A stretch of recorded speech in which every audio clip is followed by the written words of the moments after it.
Hey friends, it's Joe from DadBod. Today it's around 4:40 in the morning in Tokyo, and it's like 53 degrees Fahrenheit, or about 12.8 degrees Celsius. I'm still learning how Celsius works.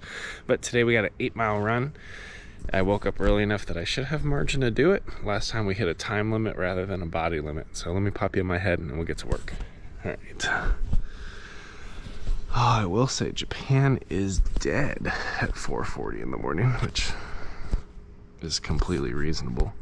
Now, most Japanese folks start their day just a tad later than what's common in the US. Let me put my glove on real fast. So like the workday normally starts at 9, and it takes people a while to get going through trains and things like that. So, all right, here we go. Open up my phone. I got all my apps closed because we're focused. Block out all the noise. 3, 2, 1, start workout. Oh, that's so inspiring. Let me pull up YouTube. Now, we're gonna start extra mellow.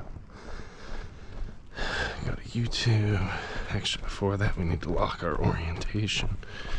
Auto rotate off.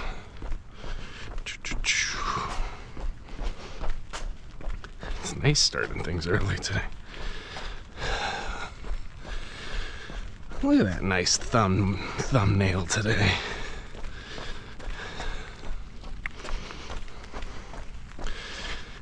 I'm always proud of the thumbnails I take that actually have a picture I did. Oh man, barely. It's like, oh, sure. I'm wounded. You know, you got all the excuses. But actually, out of all of them, one thing that comes up right away,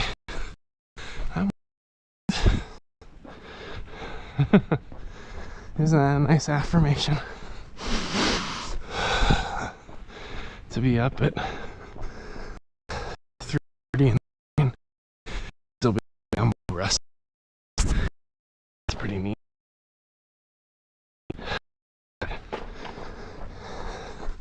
We've had some high activity days leading up to this run. On Friday, oh, one second.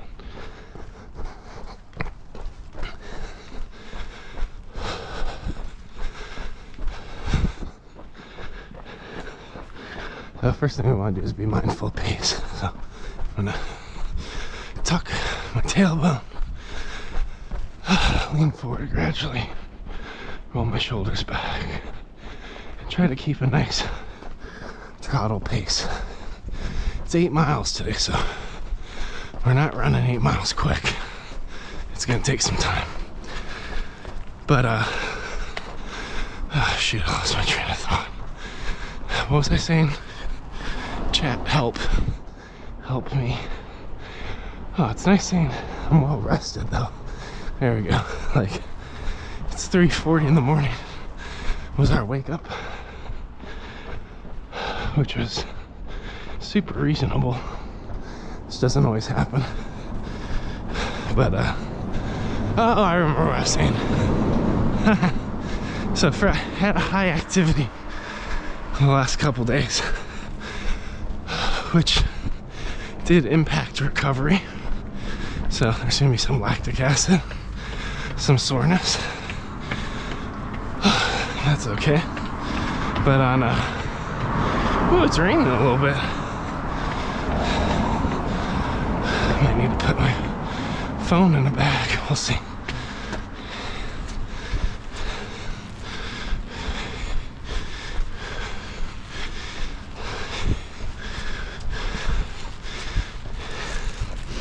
See if I can get my phone.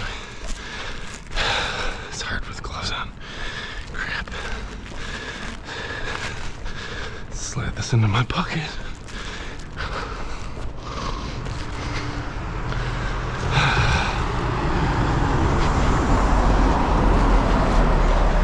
It's a light drizzle, so it's nothing too crazy.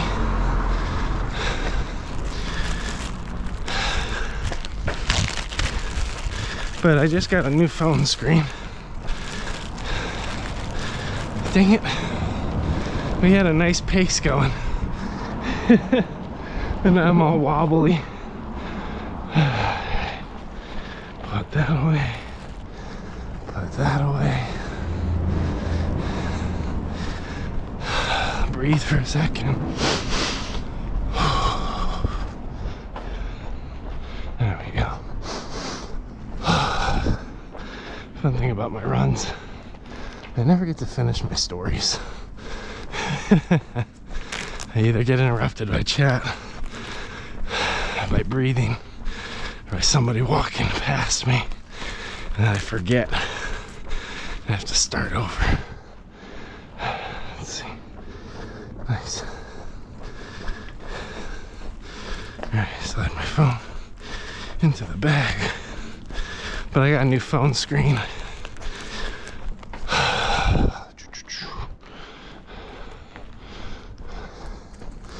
Marvelous. Yeah. It's not exactly how I want that displayed.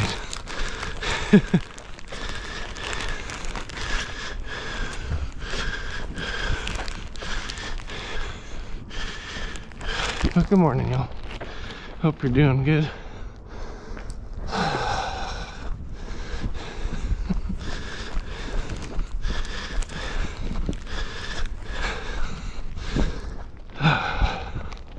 Man, we're already here. That moved fast. We're at like, I don't know, maybe 0.5, half a mile. Pace is kind of weird. My gait, definitely weird.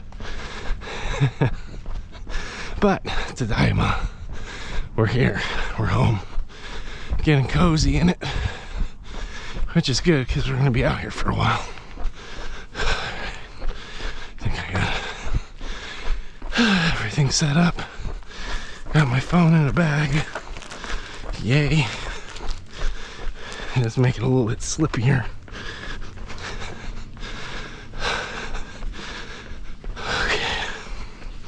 Now I've run, the wettest run I've ever done, and I've done a lot of them, is a typhoon. That was a trip. Like, that was not safe. I ran down this ravine, this river. There's like a fallen tree and stuff. It's crazy. Okay, so original story, before we had to fix our phone and everything. So, like Friday, we had a pretty high activity day.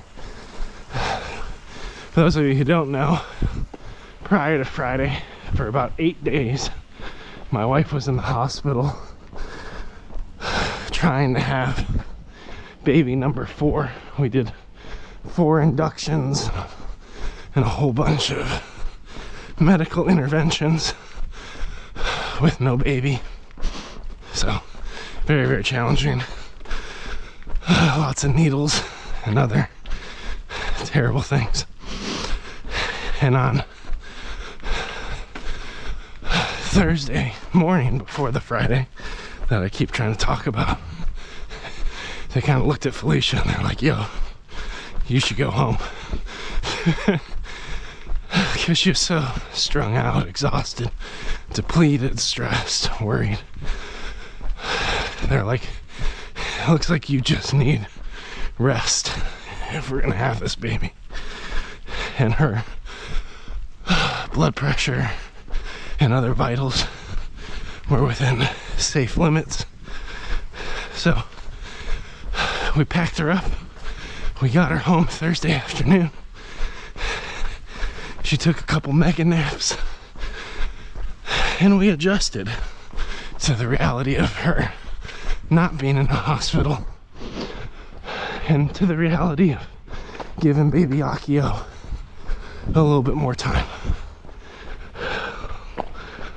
All of that was incredibly challenging to navigate for her, for us, for the family. So Friday pops up the next day. She's asleep. Kids are asleep. I wake up at like 4 a.m., 4:30. And Fridays are my hardest run. I mean, every run's my hardest run in its own special way. Fridays are extra special.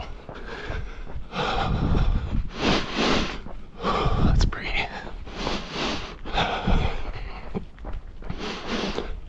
Things are sore and tired. So I gotta gather myself.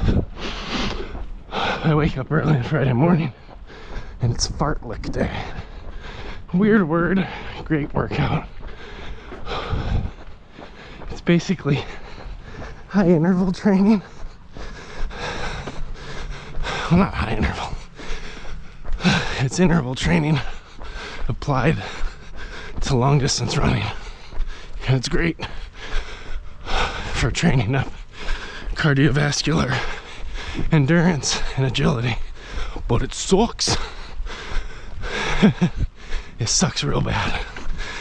So basically, we do 1 minute low intervals at half marathon pace. So right around what I'm doing right now. Let me take a couple breaths.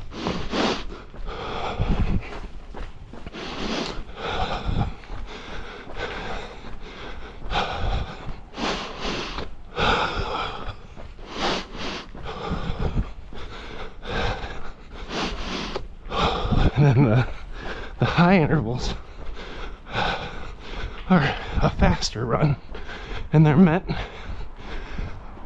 to spike the heart rate for a controlled amount of time. Now, when I first made the DadBod half marathon training program, I did consistent intervals.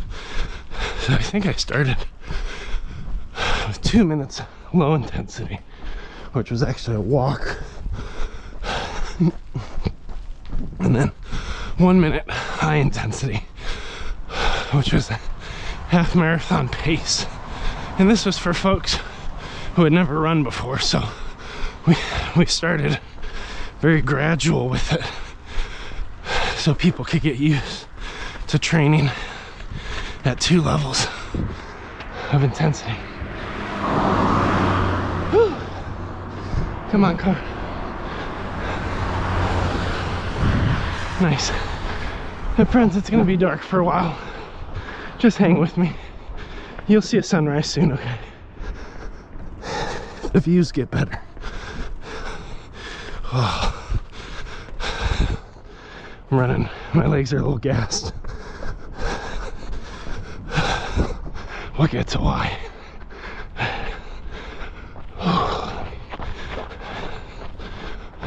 So, my fartleks have progressed over the last 273 days of my training. The half marathon program's 112 days.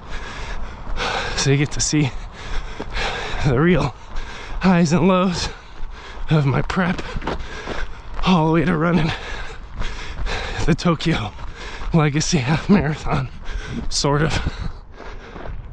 There's some nuance there, but oh man. But then what my fartleks have turned into is now I do variable intervals, and I really found the way to put the hurt on to really make them a struggle. So I do all my low intervals at 1 minute. So it's half marathon pace, kind of lock in what I call the trottle, you know, plunking along like we are right now. It's still work, but the heart rate's in control. The body normally has the muscular endurance to get it done, right? But then for the upper intervals, I'm running at a faster pace. So there's this immediate spike on my breathing and on the intensity. And the duration is variable. So the first interval is 30 seconds. Second interval is a minute. Then we go 130, 230. And then depending on the day, we run it back, pyramid it down. Sometimes we push up to 3 minutes, run it back on the pyramid.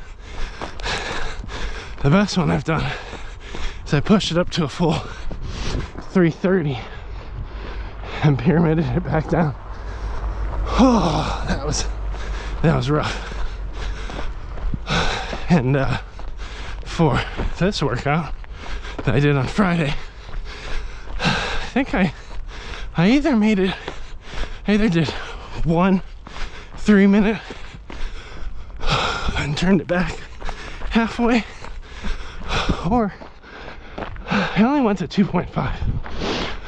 But it was one of these things where I absolutely did not want to do this workout. Like, zero drive, zero motivation. So just like every day, right?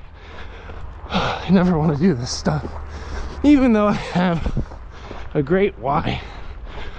You know, whether it's avoiding back surgery, improving cardiovascular strength and endurance, preventing early onset of heart disease or diabetes. Like, there's all these wonderful reasons to do cardio. Losing weight isn't necessarily one. That's a whole nother conversation. But anyway, I'm doing this part like we're approaching halfway.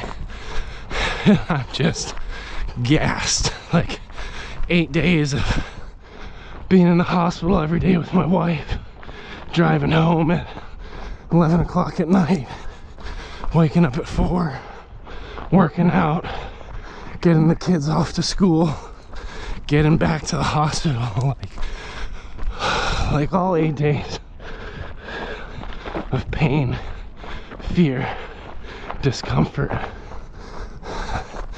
They were all stacked into this one run. You know, when I started talking, I was like, I don't have a why today. I don't. Like, sometimes life can get so hard. It's so, really, like, so foggy, like so shrouded in fear, uncertainty, that like all the why can slip away. And in this case, like I'm talking about, like, I totally did. Like, I just had nothing left in the tank emotionally, even spiritually. Just like midnight of the soul, you know, seeing my wife suffer for 8 days straight, trying to support, be there for her, for the kids, even for my father-in-law, for my friends, being there for everybody but myself, you know. There's no give, no margin for myself, because there's barely enough margin for everybody else to keep everything afloat. I just remember being on this run, like in this warring fog state, wanting to quit every single step, every single breath.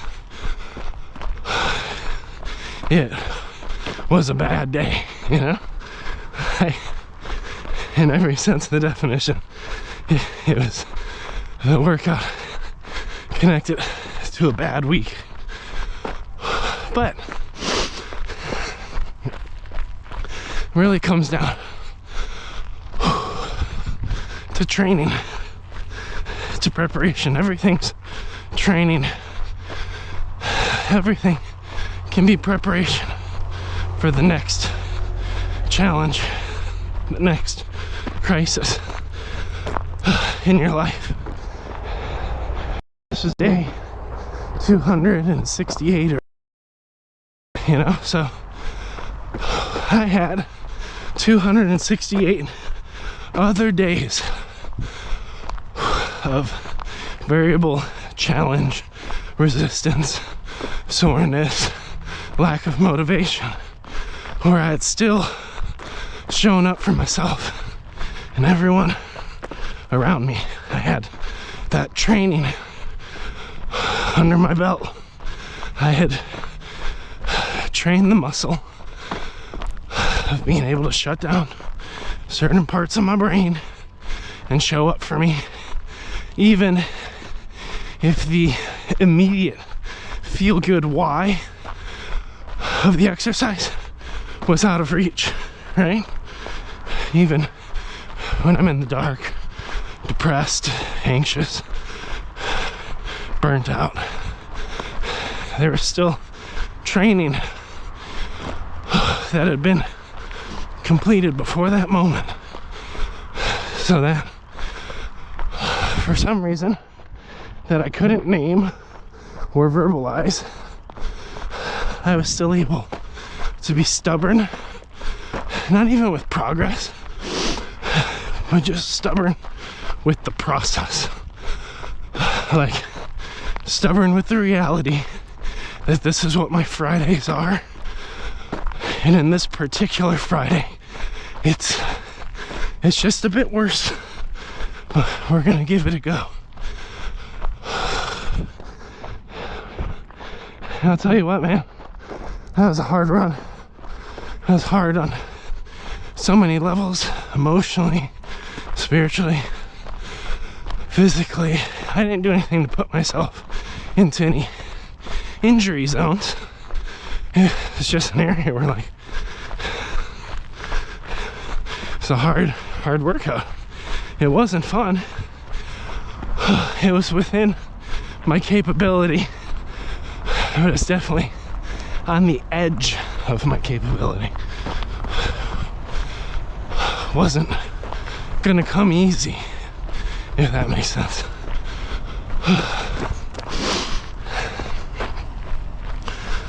But kept rocking, kept rolling, kept moving forward in pursuit of maybe it's still progress, maybe it's consistency, but in the immediacy of every step, of every breath, I couldn't connect that and have the emotional or spiritual reserves left to do it. I just had to lock in autopilot. In Japanese, there's a really cool word that I love and hate. It's called shogunai. Shogunai basically means, like, it is what it is. Like, another way to say it is, like, what could be done about it? It's kind of like a put your hands in the air, or a verbal shrug of the shoulders as you grit your teeth and press on through the difficulty and suffering of life. It's a wonderful, terrible word, because we like to pretend that some of these difficult experiences of suffering, pain, fear, confusion can just be circumnavigated, so that we can continue to have a life that's comfortable in every facet.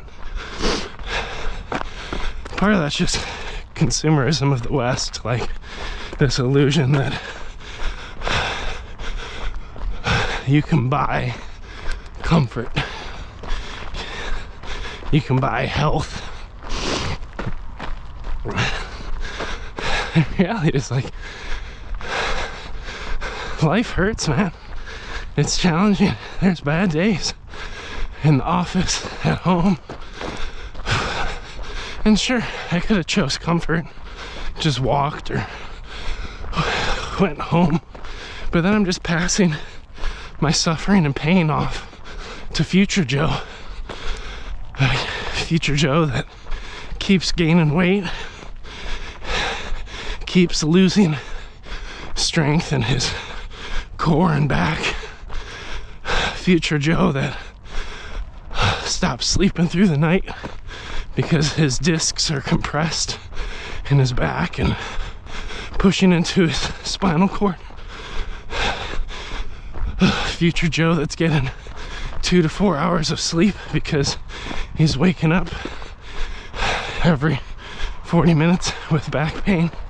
Future Joe that's getting epidurals every 2 months, and future Joe that needs to get a spinal fusion.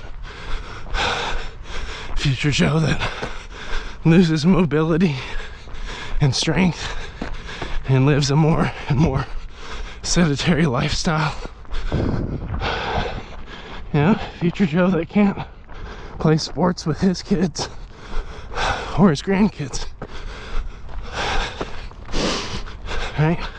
If we pass the suffering of our present off in pursuit of comfort, we choose much greater suffering down the road in our fitness and life journey. Like, life requires us to do hard, uncomfortable things. Yeah. And then how we do that varies from person to person, right? We all have different baggage. We come into life with different trauma responses we didn't choose, different injuries we have to work around, rehab, and recover from,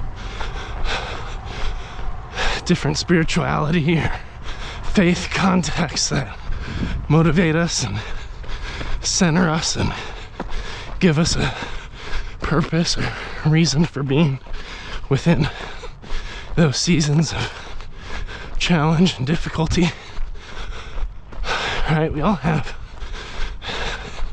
different tools in our toolbox to navigate suffering and discomfort.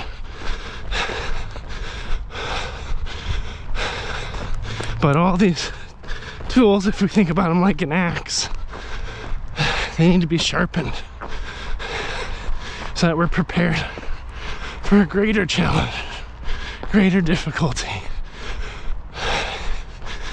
You know, like if we look at, for instance, like work-life balance, work-life integration. When I was a new college hire, I was married to Felicia. Again, I was new, straight out of college, full-time salary. I had rewritten my Parent Plus loans into my own name. You know, we were below paycheck to paycheck. And that said, I remember being salary plus hourly.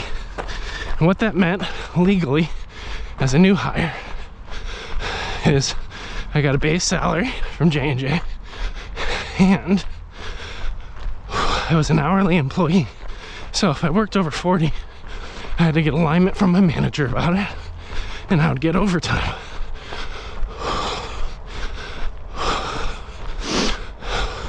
I remember a lot of my peers were worried about being seen the wrong way in that situation. So they just worked more hours and never took the overtime. never got alignment with their managers, never set boundaries. They just worked for free. And ethically, I had some issues with that. First of which is like, I was planning on starting a family young. And when I was a co-op there, which is like an intern, I did tons of one-on-ones with different leaders in the business, different people, you know, taking notes on best practices, worst practices, you know, for the people I saw that seemed to be doing well. You know, they had a life that I wouldn't mind building. I took note of what they were doing so that I could emulate it. And for the people that were at the office later than everybody else and stressed and strung out, I still built relationships with them. I still entered their spaces. You know, I still asked them about their best practices. But I was on the hunt for worse practices so that I could create safeguards or boundaries in my life so I could build the life I wanted within these corporate spaces. And by the way, we're 2 miles in, friends. It's one quarter of the way.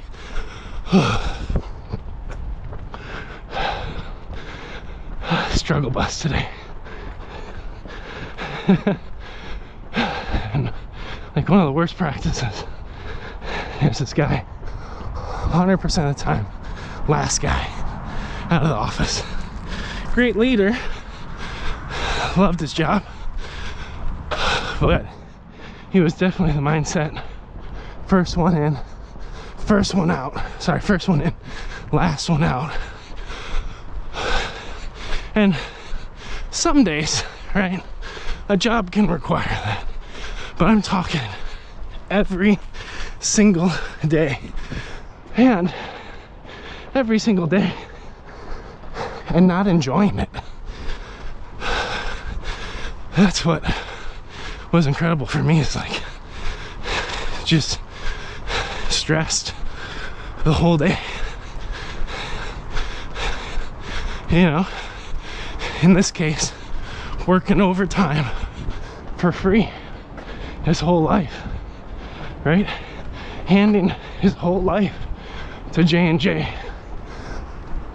And for me, it helped me see, like, first of all, he was in a different season. So he was older. His kids were off in college. So I don't know what his work-life balance or integration looked like prior. I could only see him in the season he was in. But he had handed so much of himself over to one place, one space. And it's one thing if it was an area of deep enjoyment and purpose. But I don't know. I never saw that. And for me, very early on, it helped me set some boundaries. You know, I don't want that. I don't want that outcome. So when it got time about this overtime, no overtime, work for free or not, I felt it was really important to communicate what I perceived to be important, what I thought I could accomplish within standard working hours, what I was willing to accomplish with, you know, 5 to 10 hours of overtime or more. Basically, where my work started and stopped. I'm gonna walk for a minute. My legs are a little gassed, so I think I need a gooey packet. But I'm in the middle of a good story. Let me put this in my pocket for a minute. Gooey packet time. So that's kind of where, like, I started to realize, like, no one's gonna tell you how to balance your life, what's too much or not enough in a given role. And because of the prevalent forces of capitalism, it will always try to squeeze more worker. And I don't think that's malice intent, it's just the economics that drive everything. But if we consider things from a survival of the fittest,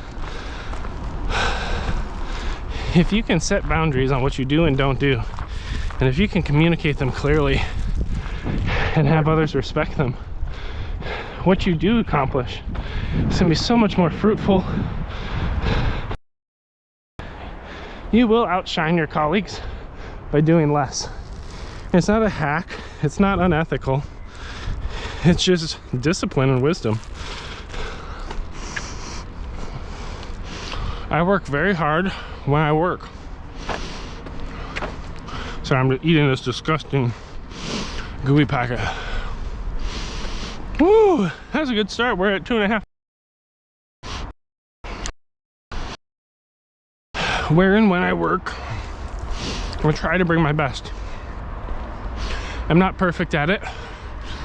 You know, living in a global context and navigating my wife's depression and anxiety and caring for the home, like, that's continued to put more and more pressure on life, because that's the life I have. I chose my wife. I chose to have this big family. I also chose to innovate surgical technology through Johnson & Johnson. Or, coming from more of a Calvinistic perspective, God chose, and I'm just pulling myself into alignment with his purpose or will. If you're Armenian, then I chose it. Armenian's just kind of biased towards free will. It's complicated.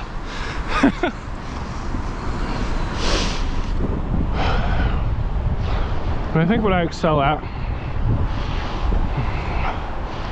is not working less. Because there are definitely times when there's a mountain that needs to be climbed, and it needs to be climbed quickly. And in those moments, whew, I'm glad I'm walking. You can still burn calories when you walk. I had a good strong pace. I'm a little sore, a little twisted, so it's good. Good to focus in. We're not out here for injuries, friends. You know, but it's really about figuring out what's your essential contribution in a given space. How do you prune off everything else? How do you say no tactfully?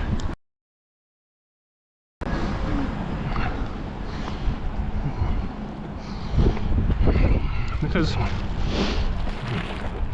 there is always another mountain, another challenge. And if you get from one to the next, sure, you could climb more mountains. I don't really think there's anything wrong with that. But if you burn yourself out on the first one, this is where it gets fun, right? If you get absolutely gassed, I'm gonna do a couple deadlifts really fast. Woo, hip hop right away. So some stuff's a little shifted, that's okay. We've been here before. You're not always gonna run with optimal form. But if you go lights out to climb that first mountain, what's the probability you have enough gas in the tank to climb the second one? And that's the key life question, right? It's like, what's the probability you actually make it? And I don't have an answer for you. I have theories. Whew. There we go. All right, got my phone hooked back up. I'm gonna walk down the hill a little bit. Right now what I'm working on is kind of stretching up my hamstring. Still taking nice strides, still making good time. So I'm of the mindset, if life's a marathon, see how I circled it back to where we're at? If life's a marathon, you have to set a respectable pace.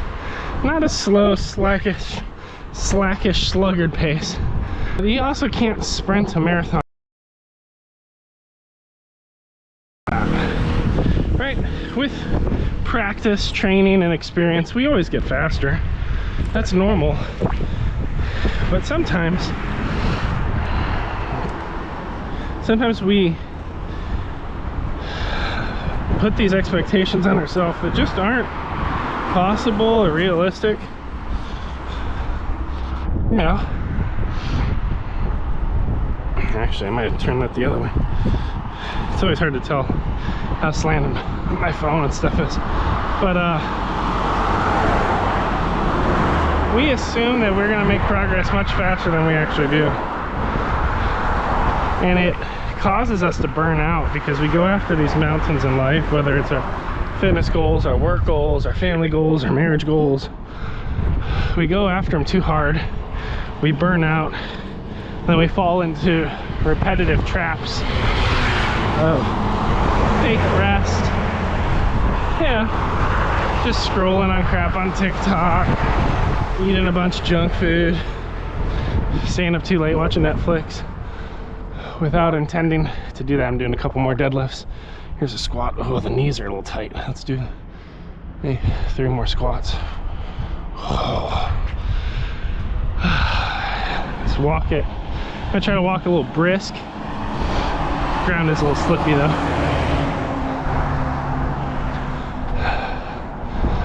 So that's the problem with pacing, is if you can't set a pace that you can sustain forever, it'll squeeze everything out in the rest of your life. You'll start to slowly drift from having a sense of meaning or purpose. Your contributions and work will decay. It all falls away. So it's really important to set the right pacing, to set the right examples, to say, hey, I'm not going to work for free without overtime and hide it, because I'm going to do that the rest of my life then when this salary overtime thing goes.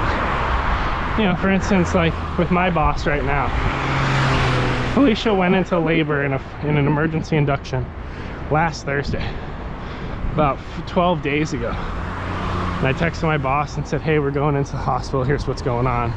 It's an emergency induction. Well, the induction failed Thursday, Friday, went through the weekend, got to Monday, got to Tuesday, my boss texted me like, hey, no pressure, because I was on parental leave, right? Quote unquote, I put it in. He's like, just wanted to check on how things are going. I'm like, well, actually things are really bad. We're still in the hospital. Yeah, let's jog. Yeah, let's jog lightly, just lightly. You know, I was like, things are really bad right now for her and for me. You know, we have 2 more inductions scheduled on Wednesday, or on Tuesday and Wednesday, we'll see. You know, and then turns out we did both inductions, no baby. We're going on about 7 days now. And then it just got worse and worse. And then we started to realize, like, hey, it's not time. Like, baby's not coming. Clinicians let us go. Felicia did a great job advocating for a return trip home instead of just pushing. I got some burps. Whew. You know, so it's just rough all around. And like, I sent another email. Like, when we got home, I was like, hey, here's what happened. The doctor sent Felicia home. This was on Thursday. So I was like, Thursday to Friday. Doctor sent Felicia home. She's on bed rest. I'm basically her stay-at-home nurse, taking care of all her blood pressure readings, glucose monitoring, all of her meal prep and planning, all of the house, all of the kids, which is something I've done in the past with work, but this was a different level. But I just felt it was important to communicate, and I'm going to get to the why. But the response I got was, take care of your wife. Focus on your wife, right? Because the reality is, like, I worked very hard. I got all of my succession planning figured out. Got everything handed off. What extra work are they gonna squeeze out of me in a season of my wife needing my full presence and my kids needing my full presence that's gonna provide any value over the course of a gap week where she's at home before we're back in the hospital? The reality is like zero. So my boss had great discretion to just say, take care of your wife. You're on parental leave. And in Japan, I have to be careful with overgeneralizations, but like, their parental leaves for both men and women much better than the US. And there's an expectation that companies pay for you to take the time off you need in that season. And Johnson & Johnson's a medical company, so they don't screw around. But the reason I share all this, the reason I share the importance of sending that one email, is because if I didn't, and I didn't get that response, there's something in me, another mountain to climb, that feels a pressure that my wife hasn't delivered on time, quote unquote, and I should still be on the clock and taking care of everyone. I should still be firing off emails. I should still be doing grad school. I should still, even though this is clearly the most important thing, logically I know it, but I can't just ghost J&J. And it's really unfortunate, really revealing, honestly, that exists in us. It's been an entrained response that even in these moments where my full presence is necessary and supported at home, there's a part of me that feels that I have to do that. And if, you know, over the last decade working in J&J, if I hadn't learned how to communicate boundaries of what I could and couldn't do in a given season with a given capacity, then I probably would have given myself over to it, right? Would have been doing emails at the hospital while Felicia's resting. You know, I would have been being non-present with my kids in the morning before trips to the hospital. You know, and my presence and my effectiveness in all spaces would have been so low. Would have been horrendous. But it would have been a standard response had I not built these muscles of boundary, communication, integration. I mean, it's even happened with my first son. I have 4 kids. Right before Hezekiah was born. A little sore. A little sore. I'm jogging a little quick. I can tell I don't want to be here. I still got a bit of road ahead of me. It's early in the morning. I'm tired. I want comfort. Keep looking along. But Hezekiah, right before he was born, Johnson & Johnson rolled out a parental leave. Basically, in the past, I think you just had to use your sick time. You only get 5 sick days a year. 5 or 10. Maybe it's 10. I can't remember.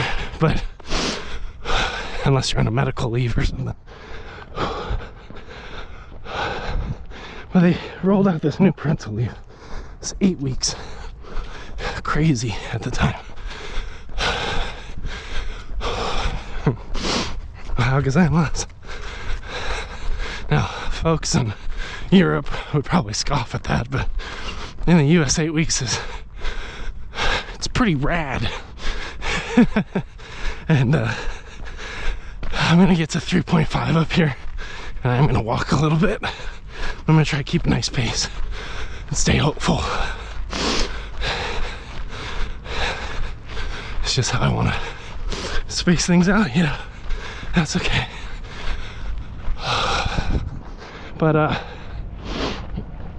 you know, it was 8 weeks off, and a lot of my male co-workers were talking about it. Yeah, talking about like, hey, if you take that parental leave, that full 8 weeks, like, it's not going to be your best performance here, because every year you get calibrated against other people. You know, it's like, if you really take that time, like, if you choose to be present as a father with the company that, or with the benefit that the company's given you, don't expect to do well in your career. Like, such a short-term toxic mindset. But like, that pressure for me was real. Like just brutal to consider, because I didn't have a guide. So that's all I heard was older guys at work. And I'm like, I don't know how you should feel about that, you know? And then I was doing robotics controls for our first robotic surgical instrument at J&J. What I perceived to be very important stuff. And at the time, there were only 3 people within Ethicon. It's the J&J company I work for. There's only 3 people in the company that could actually do robotics controls. Myself being one of them. I kind of got in on the ground floor, taught myself how to do it, you know. And there was these critical show and tell demos and things that we were supposed to do. And I was on a project where the only thing that mattered, well, not the only thing, but the main driver or the main limiting factor wasn't money, it was time. So throw money at things, throw people at things, and accelerate, which is a healthy part of the business to be in. But I think we're getting close to 8. I'm sure. Yep. 3.6, we got 0.4 left. You know, so I had perceived this pressure that I'm not going to do well this year if I take all weeks, 8 weeks off. Also, I had this false perceptive that the work I was doing was so incredibly valuable, critical to the project, irreplaceable. Yeah, I was on a critical path for a project. So every day that I took too long slowed the whole platform down, right? You put all this pressure on yourself. Well, all that going in, I decided, hey, I'm gonna take 2 weeks off out of the 8 weeks, go have the baby, and then I'll come back to work after 2 weeks, and I'll take Fridays off for the rest of the year. Now, it was something I'd heard a lot of my colleagues talk about doing, you know, kind of spreading out the time. But the danger of it that I had perceived even then was like, how do you keep your work week boxed to 4-hour days? how do you end up not taking Fridays off, quote unquote, and just working from home? Like, your work week is going to expand back into a fully dedicated person if you do it that way. And anyway, perceive that risk. That was the plan,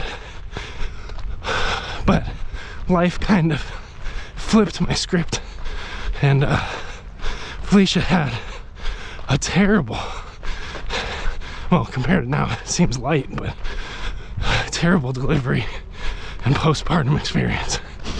Like 43 hours of labor, a lot of pain, a lot of discomfort, lack of mobility,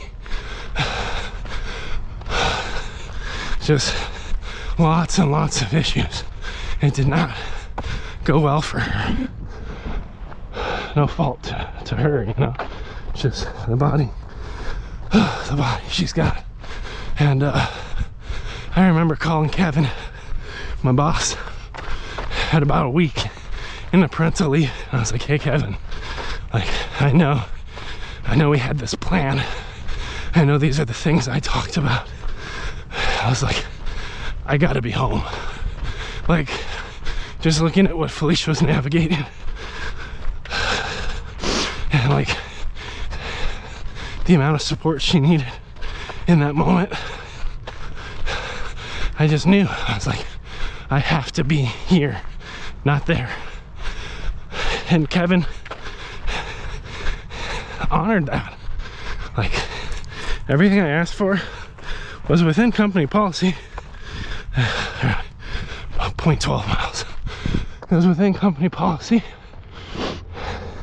It was different than what we agreed to, but he didn't hold me to an original agreement. Like, he gave me the space and the autonomy to decide. But here's the kicker, right? Here's the lesson. I got promoted that year, just fine. Then I didn't get promoted for 5 years. That's another conversation, but I got promoted that year when I came back. So there wasn't an impact there. And all this critical robotics controls work that had to continue to progress in parallel. Software needed to be developed, test methods needed to be automated, all these things, right?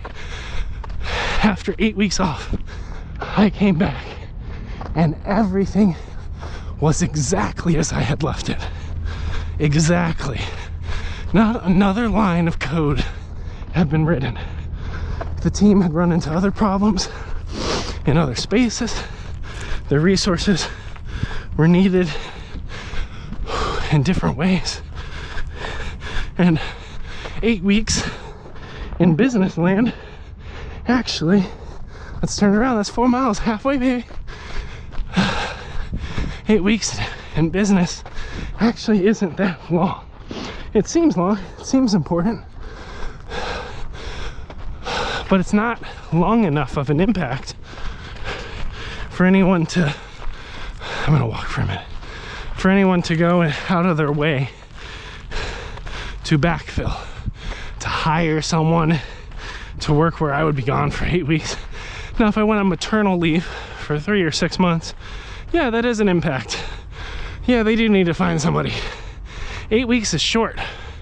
But as a young engineer, feeling all this pressure to count tasks and progress every single week, 8 weeks felt huge. And do some deadlifts. Friends, I'm gonna go 8 today, so, because we did 4, I just have to get back. But I'm gonna walk for a bit, get my oxygen, enjoy the experience. It's about 5:40, which means we're on track to wrap this thing at about 6:45, so I can put a little bit of walk in with the jog, no problem. So what I learned from that is we will always perceive ourselves to be more important than we actually are. And it can cause us, one second, I got a wedgie. Sorry, it's a little personal. It'll cause us to really negate what's actually most important in the world, right? We think we're more valuable than we really are in certain spaces, and where my most valuable contribution was in that season was as a father and a husband. And it's something I've always, you know, known, always kind of put down on paper, but then life isn't picturesque, doesn't fit cleanly into the boxes we try to prescribe. I'm doing some high knee. It fits and what it gets and what it can take, what it can't take. And it was a moment where I realized, like, J&J can't take this time that they've offered me from me and my baby and my wife. But that was a training, that was a defining moment of decision making and priority for me that was compliant within J&J policies. Every business is different, right? Whether you're self-employed or working for someone, everything's a little different, everything's a little hard. Whew. I gotta breathe a little bit. Let's get back to zero.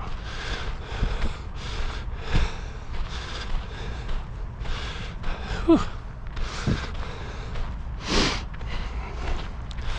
Whew. I'm gonna let this guy pass. Ohio gozaimasu. You know, so every season of life's different and demands different things from us in different ways. And we have to realize we have a lot more choices than are prescribed to us. And we don't have to hold on to agreements we made with limited information or from pressure that's really not the most important thing. Your career will always be there, right? In some capacity. I mean, unless you get laid off and then you go find a new career somewhere else. But for the most part, your career is always going to be there. Children grow, shift, and move on. And you really don't want to miss that. Just doing some stretches.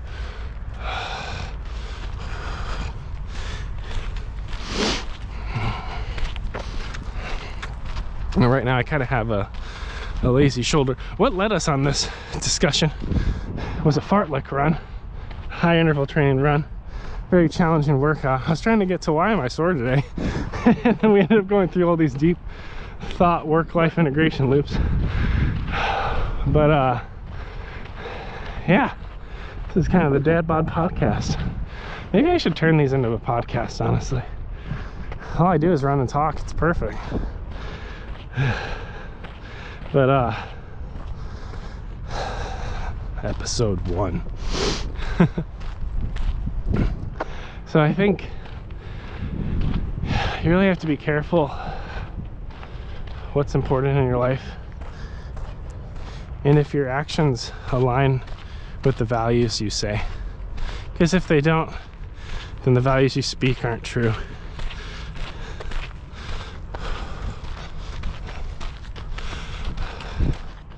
I'm almost ready to kick it back up. I think I'm gonna walk that tree. I'm trying to do a little bit of mobility, a little bit of stretching, opening. Some areas of tension are a little asymmetric. And again, we're gassed because we did the fartlek run on Friday. And then that afternoon, I walked for probably 2.5 hours to 8 different pharmacies in the city, including all the way to like Tokyo Tower to get insulin for Felicia for her home leave, just to find out we missed some other insulin strips or something. We didn't get everything we needed. And then Saturday had a good strong lift, like really pushed myself. I think everything was in safe control limits because I didn't have any back pain from it. Back pain's normally my trigger that you might have thought you were a little stronger than you are, bud. And then yesterday we foam rolled, stretch, and I really got into Supernatural and Beat Saber on VR. But I definitely think I let my form slip on Supernatural, so Shoulders are sore, glutes are a little sore, everything's sore. That's okay. But we're almost done walking a half mile. It'll happen once we get to that little tower, and we'll kick it back up. I just really want to kind of open up the hips, get my mobility going, find my core again. My core has been kind of quiet. There's some days where I could flex it, there's some days when I can't. I mean, I'm a 300-pound guy, so some of my muscles hide beneath the surface, you know what I'm saying? Like a submarine. I got them submarine abs. You can't see them, but they're in there. Wish I could make the noise bloomp, bloomp, bloomp.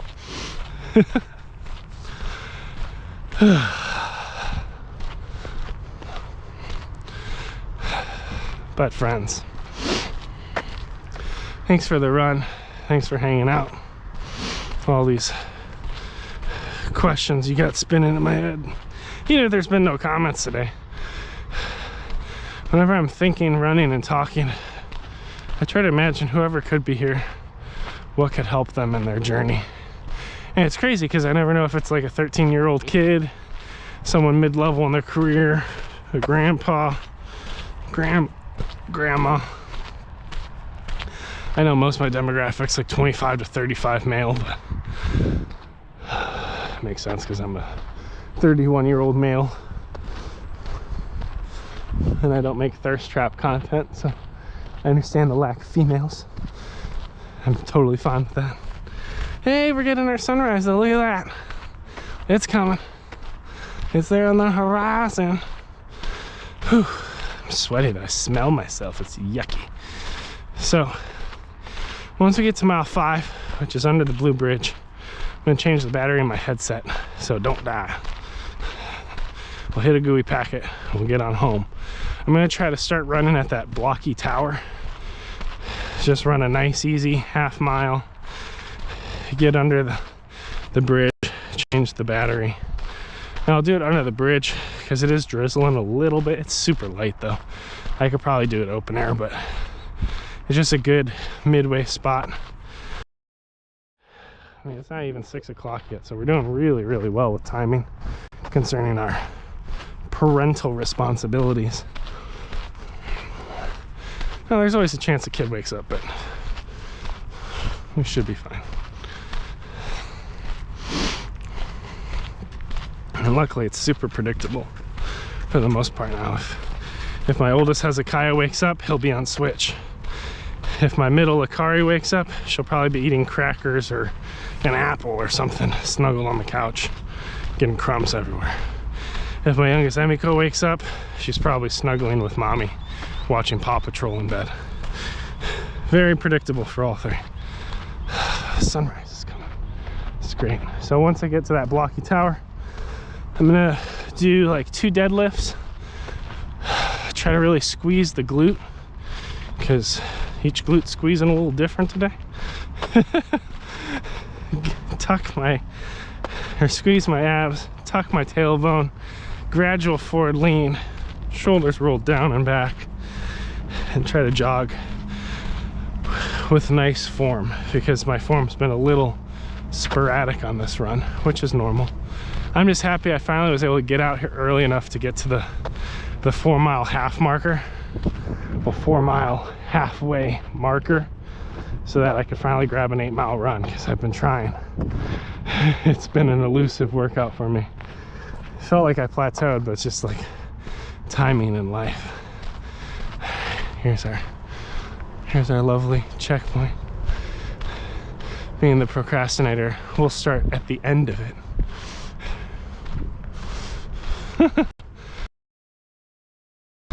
No, we're 4 right. Let's do 3 deadlifts actually. We'll do deadlift to a squat first. Oh, hips, squeeze the glutes. Squat, knees don't like it. Squeeze the glutes, squat, knees don't like it. Now this last one, spread out a little bit. Hinge it back. Squat, tuck the tailbone, roll the shoulders back. Jog with my feet under me. Yo, someone's here. This idea is awesome. Streaming runs where my phone's in a bag, so I can't read your name. Is it Tom? Looks like it's Tom. Hi, Tom. Thanks, bud. Welcome to Tokyo. You're the first person here. I've been running for 4 miles by myself. It's nice having some company. We had all kinds of conversations about my wife being in the hospital for 8 days trying to have a baby, not working out and bringing her home, work-life balance, setting boundaries, all kinds of good talk by myself. I'm happy you're here. Yeah, it is Tom. Awesome. Nice to meet you, friend. What part of the world are you watching from? Or ideally, you're on a run right now too. Just got me in your earbuds as your gentle encouragement. But Tom, if you're new here, welcome. My name's Joe. Welcome to the frenzy of my world as I learn how to raise 4 kids in Japan, assuming the 4th one gets delivered shortly. I'm also a pretentious engineer.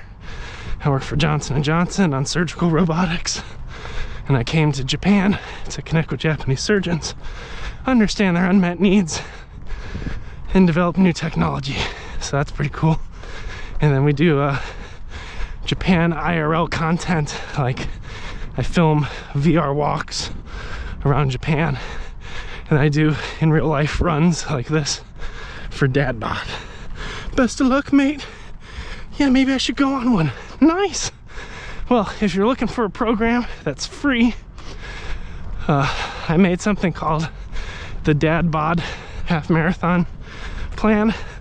So it's basically making long distance running accessible to folks who are heavier set or have pre-existing health conditions and injuries.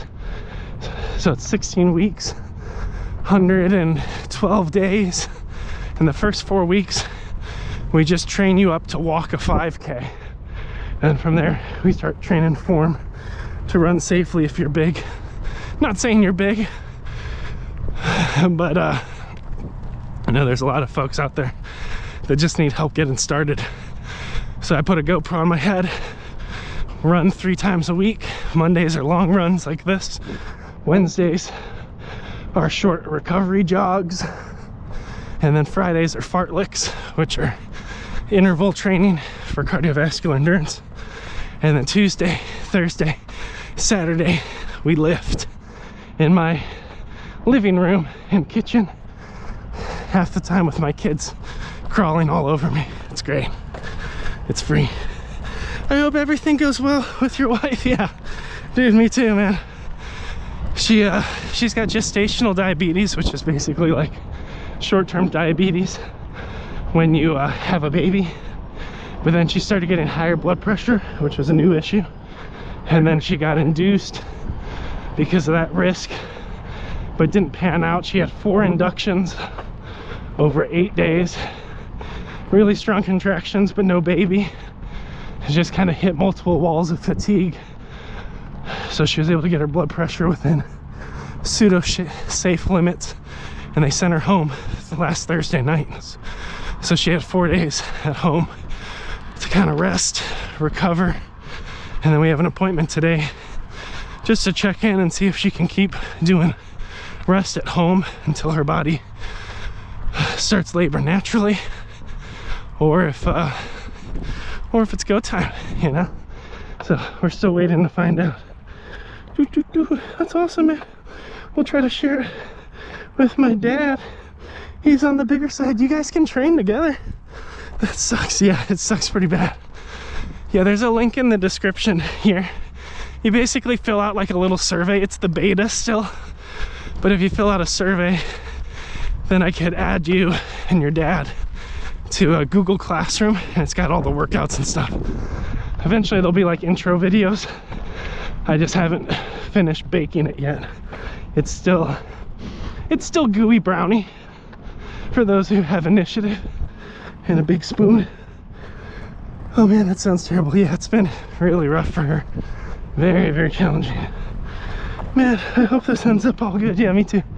I think it will. she's delivered naturally with the first 3 kids. So I think it's a timing issue. And delivering in Japan, hospital systems are different. So the whole treatment pathway is just different than everything she knows. And there's the language barrier. So just lots of anxieties, insecurities in the process. It's been crazy. But hopefully things pan out really nice. Whew. All right, so we're almost under the bridge. I'm gonna change my GoPro battery. If everything goes well, the live will continue. If I fail, then keep hitting refresh and I should be back. Damia! Salam! How's it going, friend? Welcome. We're gonna change our GoPro battery. Welcome to Kawasaki. Once we cross that bridge, we'll be back in Tokyo. 2 different cities of a wonderful country. But we've run about 5 miles now out of our 8, so we're making pretty good headway. It's about 5:56 in the morning, so nice strong start. Are any of these dry? There we go, that one's dry. Okay, will do. Yeah, I'm looking for the first batch of people who actually do the DadBod journey. It'll be awesome. All right, so a couple things I got to do. I have pockets with all kinds of crap. We're gonna take a gooey packet in a little bit. These things are disgusting. But the first step, I gotta change your battery. Set my gloves down. I may also take a quick bio break, but I'll do that after the battery change. Just so I can run empty. Because it's easier. Let me set that down. Now, again, I was saying this earlier, this GoPro's finicky, okay? So when I take the battery out, I have to use the charging brick that's also running my Wi-Fi router. Sometimes they compete for resources and things can fail. So if I disappear or anything weird, just keep refreshing and I'll be back, hopefully. Now, I can only control what I can control, right? So we'll see how this pans out. So first part's to get that cable nice, pop you off. You won't be able to see me because it's dark. Hello! I'm right here. All right, let's see. I have to be very careful with all this stuff because it's a pain to start over. I'm gonna kneel down. No, don't blow away. Frick. So, pushing your battery in. I know it's a big distraction on the run. One thing you'll learn over time is you can actually start and stop a run. It's not against the rules. You can go to the bathroom, you can walk for a bit, run for a bit. It's just about sustained distance, friends. Whew. Pull this out. 3, 2, 1. Good. New one in.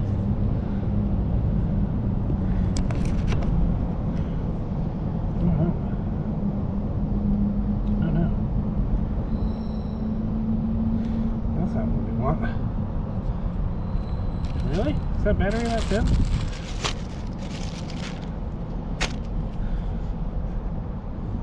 Yeah, pull this one out. This will probably break it. That battery was a dud. That's why we always bring an extra one. Good planning. There we go. 99%. That's okay.